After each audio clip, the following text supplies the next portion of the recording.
আজকের খুতবার আলোচ্য বিষয় মুমিনের ইবাদত যেন হয় আল্লাহর সন্তুষ্টির জন্য, মিডিয়া সন্তুষ্টির জন্য যেন না হয়। আর ঈদাইন সম্পর্কে কিছু প্রশ্ন উত্তর আলোচনা করব ইনশাআল্লাহ। আমা তৌফিকি ইল্লা বিল্লাহ, আলাইহি তাওয়াক্কালতু ওয়া ইলাইহি উনীব। এখন মুসলমানদের ইবাদত বন্দেগী সব মিডিয়া প্রচার ভিত্তিক। অধিকাংশই দেখা যায় যত ধর্মীয় সংগঠন, ইসলামী সংগঠন, আহলুল হাদিসের বিভিন্ন সংগঠন সব মিডিয়া নির্ভর। কোথায় যাচ্ছি, কোন সফরে যাচ্ছি, সেখানে একটা পোস্ট, কে কে যাচ্ছি একটা পোস্ট, কি বললাম আর একটা পোস্ট, সেখানকার পরিস্থিতি কি আর একটা পোস্ট। এটা যেমন মিডিয়া নির্ভরশীল হয়ে গেছে আমাদের ইবাদত বন্দেগী। ওমরা যাচ্ছি, এই যে গাড়িতে উঠলাম একটা পোস্ট, বিমানে উঠলাম একটা পোস্ট, জেদ্দায় নামলাম আর একটা পোস্ট, মক্কার হোটেলে উঠলাম একটা হোটেলের পোস্ট, খাচ্ছি ইফতার একটা ইফতারের পোস্ট, কাবার সামনে দাঁড়িয়ে আর একটা পোস্ট, আরাফাতে আসি আর একটা পোস্ট, মিনায় পাথর মারছি আর একটা পোস্ট। সব যেন মিডিয়া নির্ভরশীল হয়ে গেছে, মানে লৌকিকতায় পরিপূর্ণ, কোনো কমতি নেই। সালাত পড়ছি, সালাতে দাঁড়াচ্ছি, ঈদের সালাত পড়ছি একটা পোস্ট, চলে গেল। তাহলে আমাদের ইবাদত গুলি, আমি দু একটা উদাহরণ দিলাম, আপনারা আমার চেয়ে বেশি জানেন। তা আমাদের ইবাদত বন্দেগী সব কিছুর জন্য হচ্ছে এখন প্রচারমুখী। অথচ আমাদের ইবাদত বন্দেগী কি জন্য হওয়া দরকার? আল্লাহর সন্তুষ্টির জন্য, নবীর তরিকা অনুযায়ী। আল্লাহর সন্তুষ্টির জন্য নবীর তরিকা অনুযায়ী হওয়া উচিত। এই যে 1 মাস যাবত সিয়াম সাধনা করলাম, সিয়ামের মাধ্যমে আল্লাহর উদ্দেশ্য কি? লাআল্লাকুম তাত্তাকুন। আমি সিয়াম তোমাদের জন্য ফরজ করেছি যাতে করে তোমরা মুত্তাকি হতে পারো। মুত্তাকির ব্যাখ্যা আমি দেব না, আপনারা ভালো জানেন, আমার চেয়েও ভালো জানেন। তাহলে সিয়াম ফরজ করার আল্লাহর উদ্দেশ্য হচ্ছে আমাদেরকে মুত্তাকি বানানো, একটা তাকওয়ার ট্রেনিং দেওয়া। এই 1 মাস, দীর্ঘ 1 মাস দেখতে দেখতে কিন্তু চলে গেল, আজ শেষ দিন। এই 1 মাস আমরা ট্রেনিং করলাম। এই ট্রেনিং কিসের ট্রেনিং করলাম? তাকওয়ার ট্রেনিং করলাম। মিথ্যা বলি নাই, অন্যায় করি নাই, চাঁদাবাজি করি নাই, জুলুম করি নাই, মুনাফাখুরি করি নাই, মজুদদারি করি নাই। এই 1 মাস ট্রেনিং একটা নিলাম। কাকে ভয় করে? আল্লাহকে ভয় করে আমরা এগুলো বর্জন করেছি। ঝগড়া করি নাই, ভাই ভাই বিরোধ করি নাই, ঐক্য বজায় রাখছি। এই যেটা কাকে উদ্দেশ্য করে? আল্লাহর সন্তুষ্টির জন্য আমরা এটা করেছি। এই ট্রেনিং 1 মাস পর্যন্ত আল্লাহ আমাদেরকে দিয়ে তৈরি করলেন যাতে করে আমরা আমৃত্যু এই ট্রেনিং এর উপর থাকতে পারি। 5 ওয়াক্ত সালাত আমরা আদায় করেছি, করলাম, করছি এখনো। অন্যান্য ওয়াক্তে যদিও কম হয়, তারাবির ওয়াক্তে কিন্তু আমরা অত্যন্ত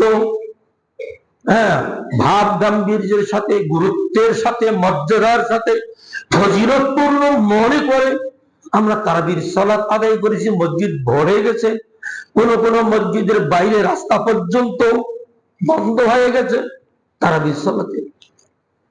আবার দেখা যাবে আগামীকাল ঈদের পর থেকে আর আমরা মসজিদ মুখী হব না। অনেকেই হই না, আমরা হই না। তাহলে আমরা এই যে ট্রেনিংটা পেলাম, ট্রেনিংটা যদি পেয়ে এটার প্রশিক্ষণের উপর যদি আমরা আরো চর্চা করি, তাহলে তাকেও আমাদের বৃদ্ধি পেতে থাকবে। আর যদি ট্রেনিং নিয়ে চর্চা না করি, তাহলে কি হবে? আপনাকে সেনাবাহিনীর ট্রেনিং হয়, পুলিশ বাহিনীর ট্রেনিং হয়, নৌবাহিনীর ট্রেনিং হয়, যত বাহিনী আছে প্রত্যেকটা বাহিনীর ট্রেনিং হয়। আর ওদেরকে সারা বছর ট্রেনিং এর উপর সচল রাখতে হয়, না হলে ট্রেনিং নিয়ে সেই মোতাবেক তারা চলতে পারবে যদি বসিয়ে খায়, এসির ভেতরে থাকে। সেজন্য সরকারি ব্যবস্থাপনায় ট্রেনিং নেওয়ার পর এখন তুমি কর্মক্ষেত্রে চলে যাও, দায়িত্ব পালন করো, সঠিক নিয়মে তোমার এই ট্রেনিংটাকে প্রয়োগ করো। আর আমরা মুসলিমরা উল্টো হয়ে গেছি। ট্রেনিং 1 বছর নেওয়ার পর ভাবলাম যে আমি মুত্তাকি পরিপূর্ণ হয়ে গেছি, আর আমার কোনো কাজ করার দরকার নেই। আমরা এখন বিভিন্ন মুখী হয়ে গেলাম, নানান কিছু নিয়ে আমরা এখন ব্যস্ত থাকি। আমি যে আয়াতটা পাঠ করেছি, এই আয়াতে আল্লাহ রাব্বুল আলামিন মুত্তাকির 5-6টি গুণ উল্লেখ করেছেন। প্রকৃত পক্ষে যারা এই ট্রেনিং এর মাধ্যমে তাকওয়া অর্জন করে মুত্তাকি হয়েছে, তার 6টি গুণ আল্লাহ এই আয়াতে উল্লেখ করেছেন। আয়াতটি সূরা বাকারা 2 নম্বর সূরা 177 নম্বর আয়াত। এই আয়াতের নাজিলের প্রেক্ষাপটটা একটু বলি, শুরু করি। কি কারণে আয়াতটি নাজিল হল? কেবলা সংক্রান্ত ব্যাপারে আয়াতটি নাজিল হয়েছে। বাইতুল মাকদাস ইহুদিরা পশ্চিম দিকে কেবলা করাকে পছন্দ করেছে, খ্রিস্টানরা পূর্ব দিককে পছন্দ করেছে। মুসলমানদের কেবলা প্রথম ছিল বাইতুল্লাহ। নবী হিজরত করে মদিনায় আসার পর কেবলা পরিবর্তন করে বাইতুল মাকদাসের দিকেই করা হলো। সংক্ষেপে বলছি ইতিহাসটা আপনাদের বোঝানোর জন্য। বাস এই পরিবর্তন কেবলা হওয়াতে মুসলমানদের মধ্যে একটা বিভেদ সৃষ্টি হলো। আমাদের মধ্যে বিভেদ হয় না? সামান্য কিছু নিয়ে আমাদের মধ্যে বিভেদ তৈরি হয় না। বিভেদ আল্লাহ চায় না, বিভেদ আল্লাহ পছন্দ করে না, নবীরাও বিভেদ করেন নাই, কোন সাহাবায়ে কেরাম করেননি, খোলাফায়ে রাশিদিন, সালফে সালেহিন তারা কেউই বিভেদকে পছন্দ করেননি। হ্যাঁ, তাদের মতটা তুলে ধরেছেন ভদ্রতার সাথে, আমার এই মত, আমার এই মত, আমার এই মত। কিন্তু বিবেককে কেন্দ্র করে সমাজে বিশৃঙ্খল অবস্থার সৃষ্টি করা, এটা নবী, সাহাবী, তাবেঈ, তাবে তাবেঈ, সালফে সালেহিন কেউই করেন। আমাদের এখান থেকেও শিক্ষা নেওয়া দরকার। হিজরত করে মক্কা, মদিনার থেকে মক্কায় যখন আসলেন, আল্লাহ রাব্বুল আলামিন মক্কাবাসী যেহেতু আপনাকে তাড়িয়ে দিয়েছে, আর বাইতুল্লাহর দিকে আপনাকে মুখ করে সালাত আদায় করতে হবে না, আপনি বাইতুল মাকদাসের দিকে মুখ করে সালাত আদায় করেন। 16 বা 17 মাস তিনি বাইতুল মাকদাসের দিকে মুখ করে সালাত আদায় করলেন। মুসলমানদের মধ্যে বিভেদ তৈরি হয়ে গেল। ওটা তো ইহুদিরা মানে, ওটা তো খ্রিস্টানদের কেবলা, ইহুদিদের কেবলা, আবার আমাদেরও কেবলা। আল্লাহ রাব্বুল আলামিন চাচ্ছিলেন ইহুদি কিতাবধারী, খ্রিস্টান ওরাও কিতাবধারী, তোমরাও কিতাবধারী। আল্লাহর উদ্দেশ্য হচ্ছে তোমাদেরকে ঐক্যবদ্ধ করা, একীভূত করা, সামাজিক ভাবে একটা তোমাদের সুদৃঢ় অবস্থান তৈরি করতে আল্লাহ চেয়েছিলেন। আল্লাহ রাব্বুল আলামিন যখন কিছু কিছু মুসলিম এটার বিপক্ষে অবস্থান নিল, আল্লাহ রাব্বুল আলামিন তখন নবীকে এই আয়াত দিয়ে মুত্তাকির গুণগুলি বর্ণনা করলেন। কি? লাইসাল বিররা আন তুওয়াল্লু ওয়াজহাকুম কিবালাল মাশরিকি ওয়াল মাগরিব ওয়ালাকিন্নাল বিররা মান আমানা বিল্লাহি ওয়াল ইয়াউমিল আখির ওয়াল মালায়েকাতি ওয়াল কিতাবি ওয়ান নাবিয়্যিন। পশ্চিম দিক পূর্ব দিক মুখ করাতে তোমাদের কোনো পুণ্য নেই, সওয়াব নেই। অর্থাৎ পূর্ব দিকে লক্ষ্য করে যে খ্রিস্টানরা সালাত পড়ত, পশ্চিম দিককে খেয়াল করে ইহুদিরা ইবাদত করত। আল্লাহ রাব্বুল আলামিন বললেন লাইসাল বিররা আন তুওয়াল্লু উজুহাকুম কিবালাল মাশরিকি ওয়াল মাগরিব। মাশরিক মানে পূর্ব দিক, মাগরিব মানে পশ্চিম। এই দিকে মুখ করে ইবাদত করার কোনো পুণ্য নেই। ওয়ালাকিন্নাল বিররা মান আমানা বিল্লাহ, বরং পুণ্যের কাজ যে আল্লাহকে যথাযথভাবে মেনে নিয়েছে, তার আদেশকে মেনে নিয়েছে। আমানা বিল্লাহ, ঈমান এনেছে। ঈমান আনার অর্থ কি? আল্লাহর হুকুম মেনে নেওয়া। আমার পক্ষে হোক বিপক্ষে হোক, অনুকূল হোক প্রতিকূল হোক, আমার জন্য কল্যাণ হোক অকল্যাণ হোক, তিনি হুকুম করেছেন, আমি মেনে নিতে বাধ্য। এটাই তো হওয়া উচিত।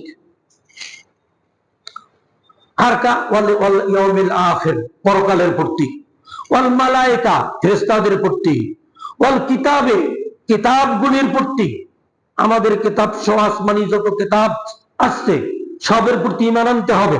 ওয়ান নাবিয়্যিন, শুধু মুহাম্মদ নয়, সমস্ত নবীর প্রতি তোমাদের ঈমান থাকতে হবে। তাহলে ঈমানের মধ্যে একটা ঢুকাই দিলে আল্লাহ, এটা হলো 1 নম্বর। আল্লাহর প্রতি, পরকালের প্রতি, ফেরেশতাদের প্রতি, কিতাবগুলির প্রতি এবং সমস্ত নবীগণের প্রতি আপনার আমার ঈমান থাকতেই হবে। এটা আল্লাহর আদেশ। 2 নম্বর গুণ, ওয়াতাল মাল আলা হুব্বিহি যাবিল কুরবা, সম্পদের প্রতি তোমাদের মোহ আছে, সম্পদের প্রতি তোমাদের আগ্রহ আছে, সম্পদ ব্যয় করতে তোমাদের মন চায় না। কিন্তু আল্লাহ বললেন, তুমি যদি সত্যিকার অর্থে মুত্তাকি হয়ে থাকো, তাকওয়া অর্জন করে থাকো, তাহলে সম্পদের প্রতি মোহ থাকা সত্ত্বেও তোমার নিকট আত্মীয় স্বজনকে দাও। ভাই গরিব, বোন গরিব, খালাতো ফুফাতো মামাতো ভাই, নিকট আত্মীয় প্রতিবেশী, সমাজের যারা দরিদ্র, এদেরকে তোমরা তোমাদের ধন সম্পদ থেকে দান করো, দাও। ওয়াল ইয়াতামা, এতিমদের প্রতি, ওয়াল মাসাকিন, সমাজের দুঃখী মানুষ, মিসকিন মানুষ, ইবনে সাবিল, মুসাফির, ওয়াস-সাইলিন, যারা ভিক্ষুক, ভিক্ষা চায়, ওয়াফির রিকাব, দাস মুক্তি, এগুলিতে ব্যয় করতে হবে। মালের প্রতি তোমাদের আগ্রহ ভালোবাসা থাকা সত্ত্বেও তোমার দান করো। কার হুকুম? আল্লাহর হুকুম। 1 নম্বর আল্লাহর প্রতি এবং অন্যান্য প্রতি ঈমান আনা। 2 নম্বর মাল দান করা। একাই আপনি মাল ভক্ষণ করতে পারবেন না, অধিকার নেই আপনার, এই লোকগুলোকে দিতে হবে। 3 নম্বর গুণ, ওয়া আকামাস সালাহ, সালাত যথাযথভাবে, যথা নিয়মে, যথারীতি সালাত আদায় করা। শুধু রমজান মাস সালাত পড়লাম আর পড়বো না, ফরজ সালাতটা সঠিকভাবে ইমামের পিছনে পড়লাম আর পড়বো না, যেমন তেমন করে সালাত আদায় করবো, এটার নাম ইকামতের সালাত নয়। ইকামতের সালাত হচ্ছে যথা নিয়মে, যথা সময়ে, যথাযোগ্য মর্যাদার সাথে সালাত আদায় করার নামই হচ্ছে ইকামে সালাত। ইকামে সালাত। 3 নম্বর গুণ। 4 নম্বর, ওয়াআতা যাকাত, যাকাত প্রদান করা। 5 নম্বর, ওয়াল মুফুনা বিআহদিহিম, যারা অঙ্গীকার পূর্ণ করে, ভালো কাজের অঙ্গীকার করেছেন, সে অঙ্গীকার পূর্ণ করবে। উদাহরণ দিলে বহু বোঝা যাবে, সময় নাই আমার হাতে। ইযা আহাদু, আল্লাহ বলছেন, যখন তোমরা ভালো কাজের কোনো অঙ্গীকার করো, সেই অঙ্গীকারগুলি পূর্ণ করবে। এটা হচ্ছে মুত্তাকির আপনার 5 নম্বর গুণ। 6 নম্বর গুণ, ওয়াসসাবিরিনা ফিল বাসাই, যত ধরনের কষ্ট হোক সবর করবে। ফিলিস্তিনের ভাইরা, লেবাননের মুসলিমরা, মধ্যপ্রাচ্যের মুসলিম ভাইরা এখন কত কষ্টে আছে। মধ্যপ্রাচ্যে প্রত্যেকটা মসজিদে জুমা ঈদের সালাত হবে, খোলা মাঠে হবে না। বৈশ্বিক পরিস্থিতি খুব খারাপ, মধ্যপ্রাচ্য দাউ দাউ করে আগুন জ্বলছে, মুসলিম দেশগুলি আক্রান্ত হয়েছে। কি কারণে হয়েছে আপনারা ভালো জানেন, আমি বলবো না ওগুলি সম্পর্কে। তারা যেমন সবর করতেছে ওই রকম আমরা কিন্তু ভালোই আছি আলহামদুলিল্লাহ।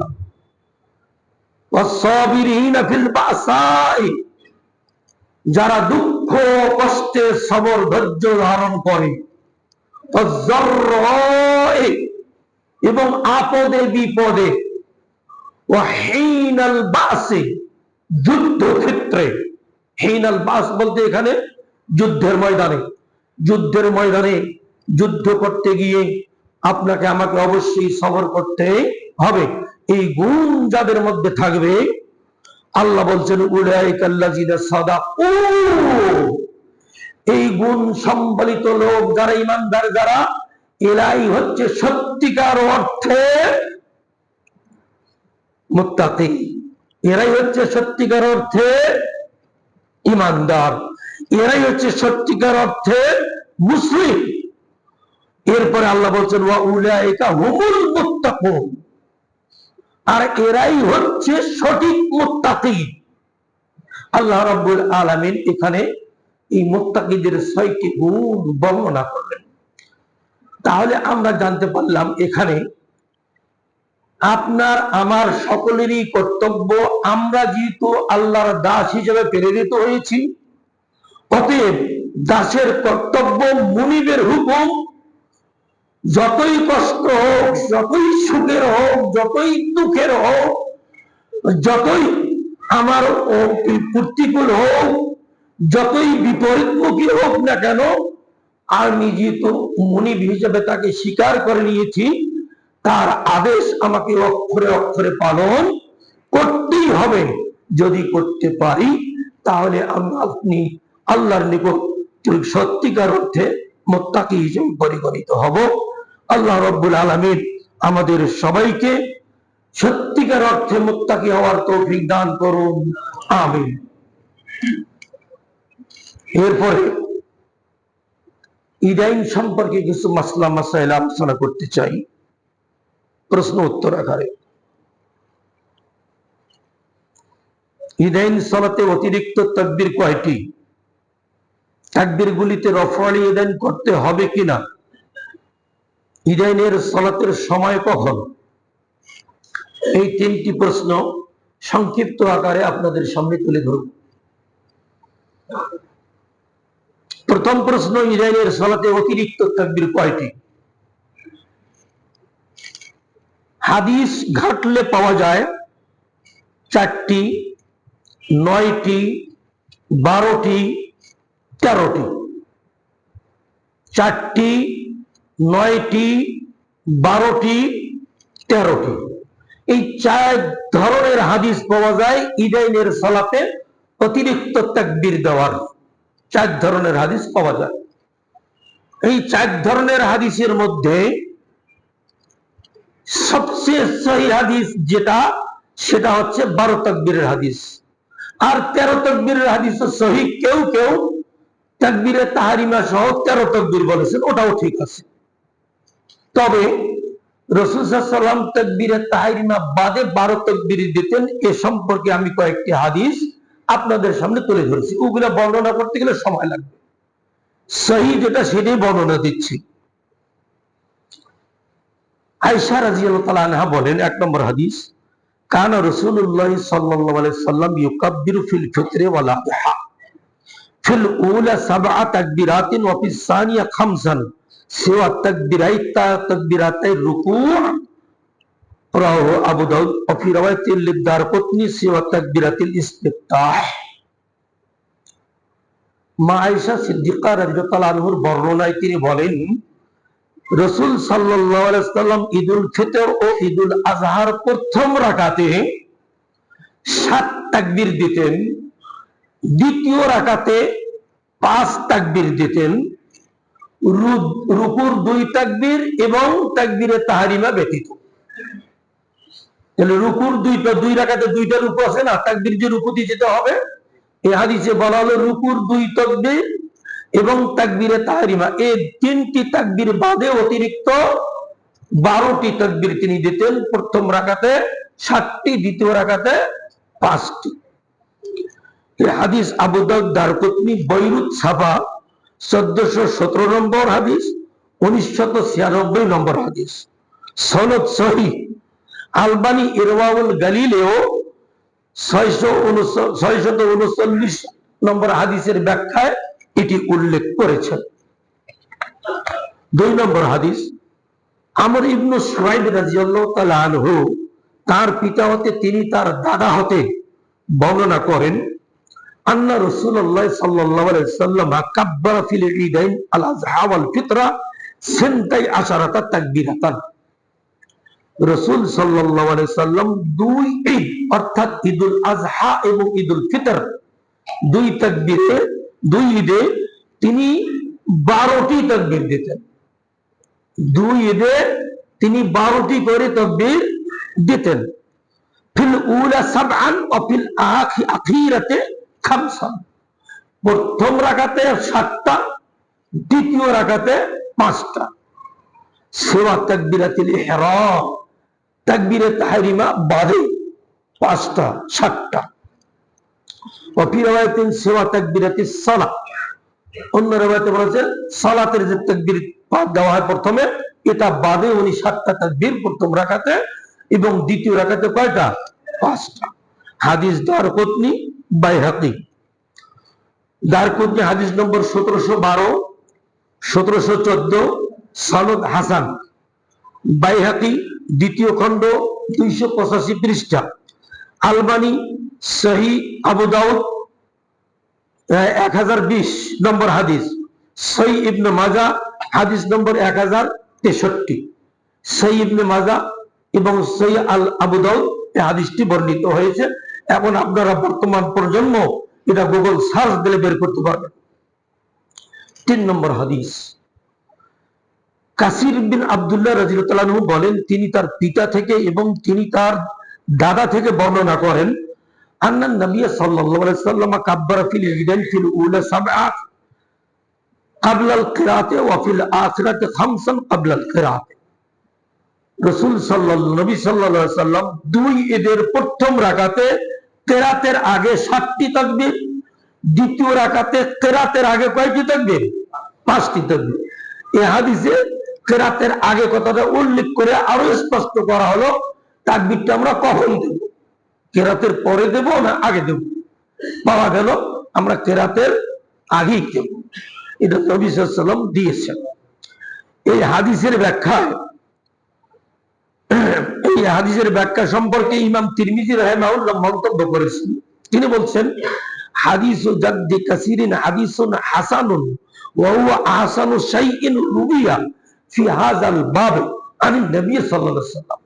তিনি বলছেন যে এই উপরোক্ত হাদিসটি, আব্দুল্লাহ কাসির বিন আব্দুল্লাহর হাদিসটি, এই হাদিসটি হাসান এবং এই ঈদাইনের তাকবীর সম্পর্কে অধ্যায়ে যত হাদিস বর্ণিত হয়েছে সবচেয়ে সহিহ হাদিস হচ্ছে এটা। ইমাম তিরমিজির মন্তব্য। এই সম্পর্কে আমি আমার ওস্তাদ ইমাম তিরমিজি আরো বলেন, আমি আমার ওস্তাদ ইমাম বুখারী, ইমাম তিরমিজির ওস্তাদ কে? ইমাম বুখারী রাহিমাহুল্লাহ। আমি তাকে জিজ্ঞেস করলাম যে হাদিস সম্পর্কে। ইমাম বুখারী মন্তব্য করলেন, লাইসা ফি হাযাল বাব শাইউন আসাহহা মিন হাযা ওয়া বিহি আকুলু। তিনি বললেন, এই তাকবীর দেওয়া সম্পর্কের অধ্যায়ে যত হাদিস আছে এই হাদিসটি সবচেয়ে সহিহ এবং আমারও মত এই 12 তাকবীর উপর। ইমাম বুখারী ওই 12 তাকবীর উপর কি করলেন? মত পোষণ করলেন।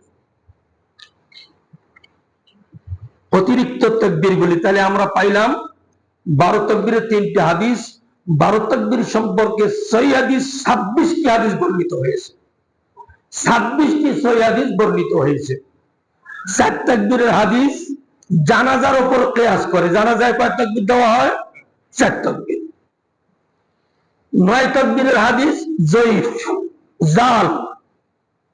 12 তাকবীরের হাদিস সহিহ, 13 তাকবীরের হাদিস সহিহ, 12 তাকবীরের হাদিস অধিক সহিহ।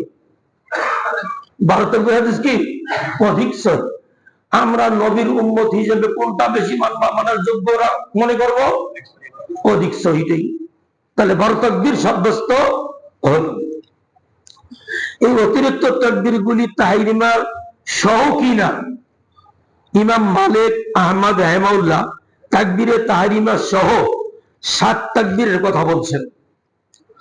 ইমাম শাফি, আউজাই, ইসহাক ও ইমাম হাজম প্রমুখ বিদ্বানগণ তাকবীরে তাহরিমা ব্যতীত 7 তাকবীরের কথা বলছেন। প্রথম রাকাতে 7 তাকবীর, তাকবীরে তাহরিমা ব্যতীত। কারণ দুটি উল্লেখ করা হয়েছে। এক, তাকবীরে তাহরিমা হলো ফরজ, এটা হলো কি ফরজ। আর তারপরে যে তাকবীরে দেওয়া হয় সালাতের জন্য, তাকবীরে জাওয়ায়েদ, এগুলাকে বলে তাকবীরে জাওয়ায়েদ, মানে অতিরিক্ত তাকবীর। এটা হলো সুন্নত। ফরজ বাদ গেলে সালাত হবে না, সুন্নত বাদ গেলে সালাত হবে। সবের কমতি হবে, সবের কি হবে? কমতি হবে। তাহলে এটা ফরজ, ওটা বাদে, আর এটা হলো কি নফল বা সুন্নত। অতএব এটার সাথে ওটাকে গণনা করার কোনো সুযোগ নেই। 2 নম্বর কারণ, সানা পাঠের পর অতিরিক্ত তাকবীর গুলি দিলে ফরজ তাকবীরে তাহরিমা থেকে এগুলিকে পৃথক করা সহজ হবে। যদি তাকবীরে তাহরিমার পর অতিরিক্ত আবার 7টা তাকবীর দিলাম, পার্থক্য করা যাচ্ছে না। এজন্য তাকবীরে তাহরিমা দেওয়ার পর মাঝখানে সানা পড়তে হবে। কি পড়তে হবে? সানা। সানা পড়ার পর অতিরিক্ত তাকবীর গুলো দিলে হিসাবটা সহজে মিলে যাবে। এটাই সহজ। উপরোক্ত আলোচনায় স্পষ্ট হয় যে তাকবীরে তাহরিমা, তাকবীরে রুকু, অন্যান্য তাকবীর সমূহ ছাড়াই প্রথম রাকাতে 7 তাকবীর এবং দ্বিতীয় রাকাতে 5 তাকবীর, মোট এই অতিরিক্ত 12 তাকবীর দিতে হবে ঈদাইন সালাতে। 4 খলিফা ও মদিনার শ্রেষ্ঠ 7 জন তাবেঈ ফকিহ, খলিফা ওমর ইবনে আব্দুল আজিজ সহ প্রায় সকল সাহাবী, তাবেঈ, 3 ইমাম ও অন্যান্য শ্রেষ্ঠ ইমামগণ এবং ইমাম আবু হানিফা রাহিমাহুল্লাহ 2 জন শ্রেষ্ঠ শিষ্য ইমাম আবু ইউসুফ ও ইমাম মুহাম্মদ রাহিমাহুল্লাহ মোট 12 তাকবীরেই ঈদের সালাত হবে। কয় তাকবীরে? 12 তাকবীরে। তাহলে ইমাম আবু হানিফা রাহিমাহুল্লাহর 2 জন বড় ছাত্র আবু ইউসুফ এবং ইমাম মুহাম্মদ, এনারা অত্যন্ত বিচক্ষণশীল ছিলেন। ওনাদেরও মত হচ্ছে 12 তাকবীর। শুধু তাই নয়, ভারতের খ্যাতনামা 2 জন হানাফি আলেম আব্দুল হাই লাখনবী রাহিমাহুল্লাহ এবং আনোয়ার শাহ কাশ্মীরি রাহিমাহুল্লাহ, এনাদেরও মত 12 তাকবীরকেই ওনারা সমর্থন করেছেন। এই কথাটা ওনাদের বই কিতাব মিরআত 2য় খণ্ড 338 পৃষ্ঠা। তাহলে এগুলি থেকে প্রমাণিত হচ্ছে যে ঈদাইনের সালাতের অতিরিক্ত তাকবীর কয়টি দিতে হবে? 12টি। এটাই সুন্নাহ সম্মত। এবারে আসি, অতিরিক্ত তাকবীর গুলিতে রফউল ইয়াদাইন করতে হবে কি হবে না। আমাদের মাঝেও ইখতিলাফ, আমাদের আহলুল হাদিসদের আলেমদের মধ্যেও কিছুটা ইখতিলাফ গত বছর পরিলক্ষিত হয়েছিল। আমি এই বিষয়ে পরবর্তী জুমায় আপনাদের সামনে আলোচনাও করেছি দলিল আদিল্লা দিয়ে। কি তাকবীর গুলি দেওয়ার পরে, আল্লাহু আকবার বলার পরে কি করতে হবে? হাত বাঁধতে হবে। এর ফাঁকে আরেকটা কথা বলে দেই, এই যে রফউল ইয়াদাইন, তাকবীর দিতে হয়, হাত তুলতে হয়, রফউল ইয়াদাইন আমাদের অধিকাংশ মুসল্লির সহিহ হয় না। আপনারা মনে কষ্ট পাইলেও আমাকে বলতে হচ্ছে। আপনার কষ্ট পাচ্ছেন, আমি বুঝতে পারছি যে হুজুর আমাদের ভুল ধরে কেন, আপনাদেরকে সংশোধন করার জন্য। আপনি আমার ভাই না, আপনাকে আমি প্রাণ দিয়ে ভালোবাসি। আমি সবাই যেন একসাথে জান্নাতে যেতে পারি, এই ভালোবাসা নিয়েই আমি কথা বলছি আপনাকে। আমি লক্ষ্য করি অনেকেরই রফউল ইয়াদাইন সহিহ হয় না। রফউল ইয়াদাইনের পদ্ধতি যদি একটু দেখাই দিই সংক্ষিপ্ত আকারে, এই যে হাত দুখানি সোজা, তালু দুটি কিবলামুখী হবে, আঙ্গুলগুলি খাড়া হবে, কাঁধ কান বরাবর উঠবে, এইভাবে হবে হাত উত্তোলন, রফুল ইয়াদাইন, হস্তটাই উত্তোলন। আপনারা ভালো করে একটু যারা আমাকে দেখতে পাচ্ছেন একটু দেখে নেবেন, এভাবে কাঁধ পর্যন্ত, কান পর্যন্ত, বৃদ্ধা আঙ্গুল দুটি কাঁধ পর্যন্ত আসলো আর মধ্যমা আঙ্গুলি কান পর্যন্ত আসলো। দুটি সহিহ হাদিস। রাসূল বলছেন রফুল ইয়াদাইন করবে কতদূর পর্যন্ত? কাঁধ অথবা কান বরাবর, কাঁধ অথবা কান বরাবর। আমি অধিকাংশ মুসল্লিকে দেখি কেউ আবার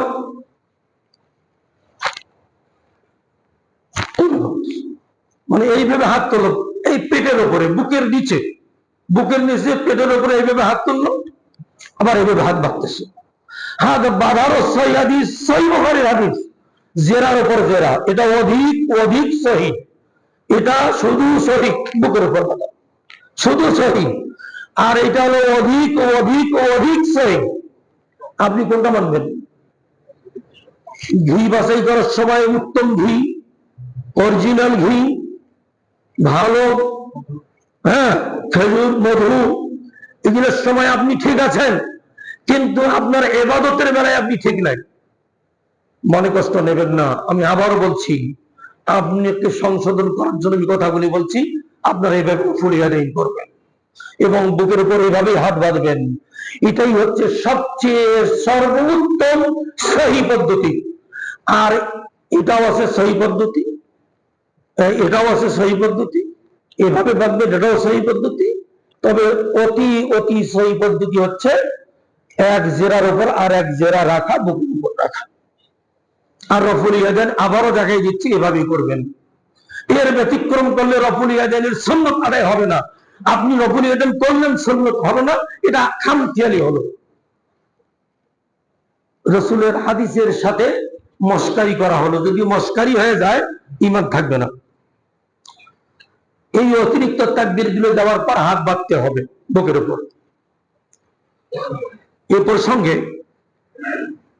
মাওলানা হাফেজ শাইখ আইনুল বারী আলিয়াবী রাহিমাহুল্লাহ তার লিখিত কিতাব আইনি তোহফা সালাতে মুস্তাফা নামক বইয়ের দ্বিতীয় খণ্ডের 136 পৃষ্ঠায় ঈদাইনের সালাতের তরিকার অধ্যায়ে তিনি বলেন, রাসূল সাল্লাল্লাহু আলাইহি সাল্লাম ঈদগাহে যাওয়ার সময় একটি লাঠি অথবা একটি বল্লম নিয়ে যেতেন, সেটা সামনে গেড়ে রাখতেন, তারপরে সালাত শুরু করতেন।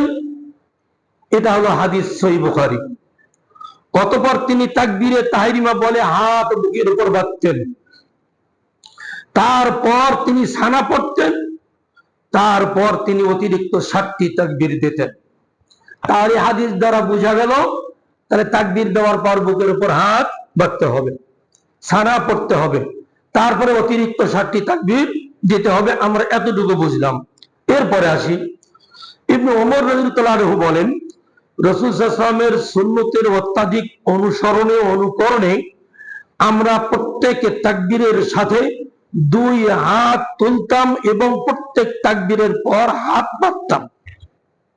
তাহলে আমরা প্রত্যেক রাসূলের অনুকরণের জন্য কি করতাম? হাত তুলতাম এবং হাত কি করতাম? বাঁধতাম।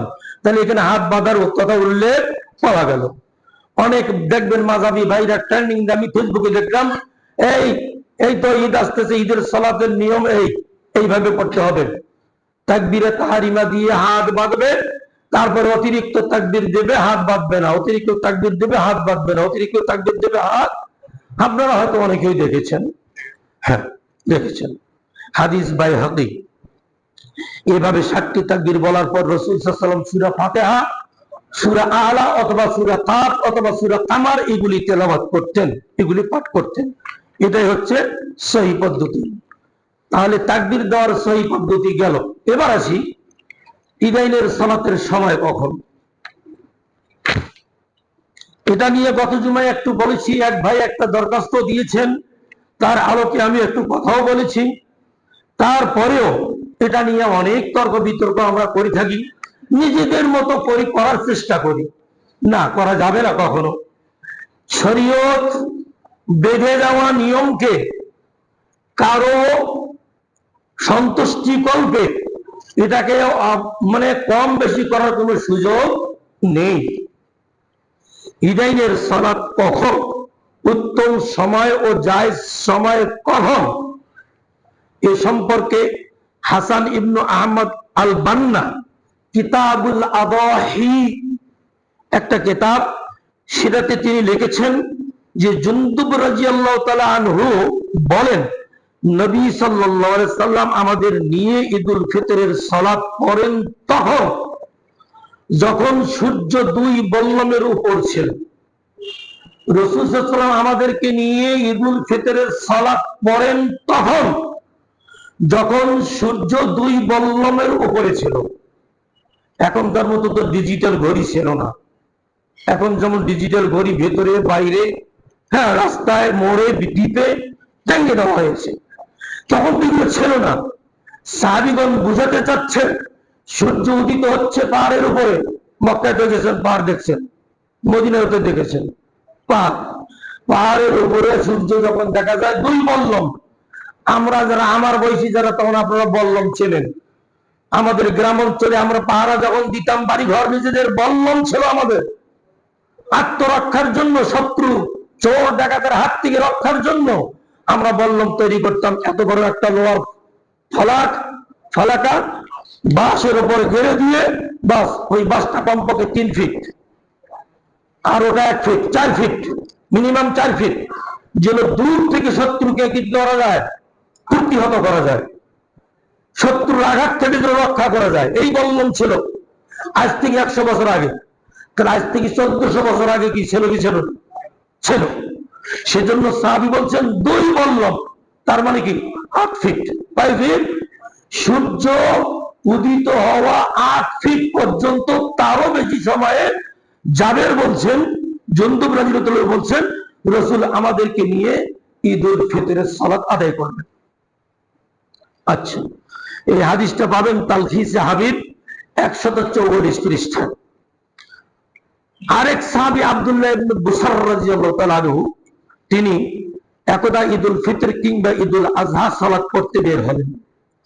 অতঃপর ইমাম সাহেব দেরি করলেন। এই যে দুই বল্লমের দেরি করে সালাত আদায় করলেন, ইমাম সাহেব দেরি করলেন। তিনি বিরক্তি প্রকাশ করে বললেন ভদ্রতার সাথে, এই সময়ে আমরা রাসূল সাল্লাল্লাহু আলাইহি ওয়াসাল্লামের যুগে ঈদের সালাত পড়ে বাড়িমুখী হয়েছি, আর আপনি এই সময় কি করলেন? সালাত শুরু করলেন।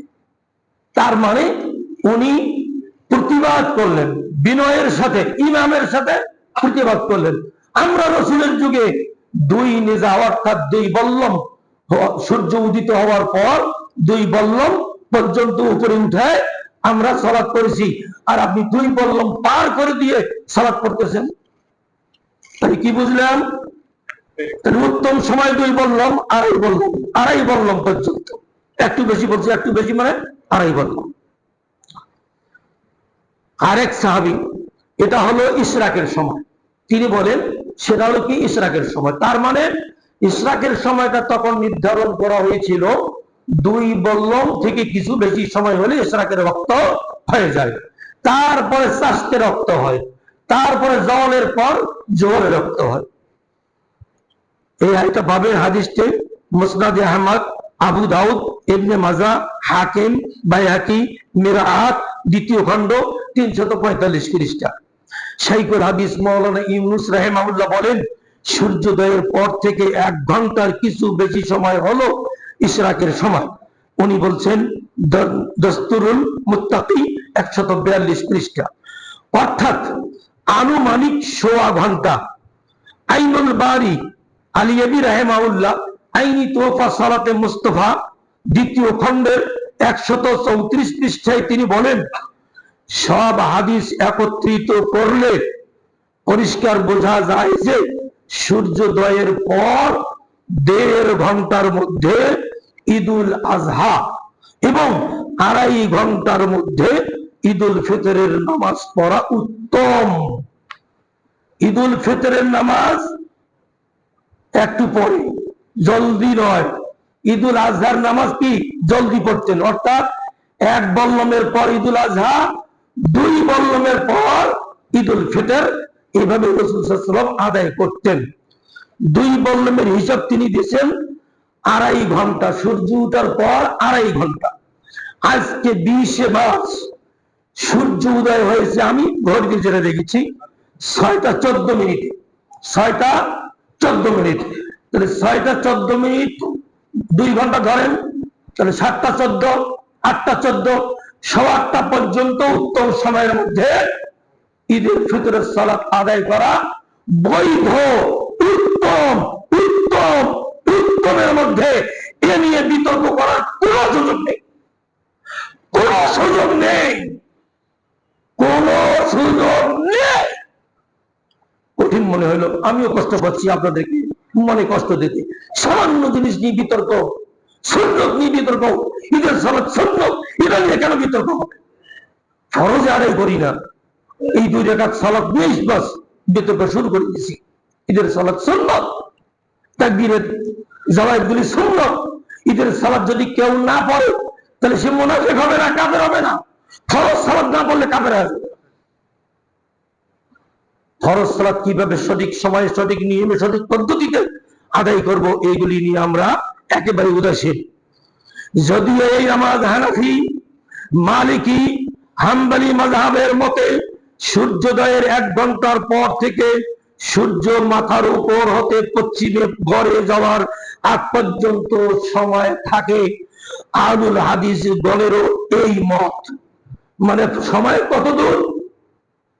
তাহলে সূর্যোদয়ের পর থেকে নিয়ে সূর্য গড়ার আগ পর্যন্ত সময় হানাফি, শাফি, মালিকি, হাম্বলি, আহলুল হাদিস সকলের মত এই পর্যন্ত সময় আছে।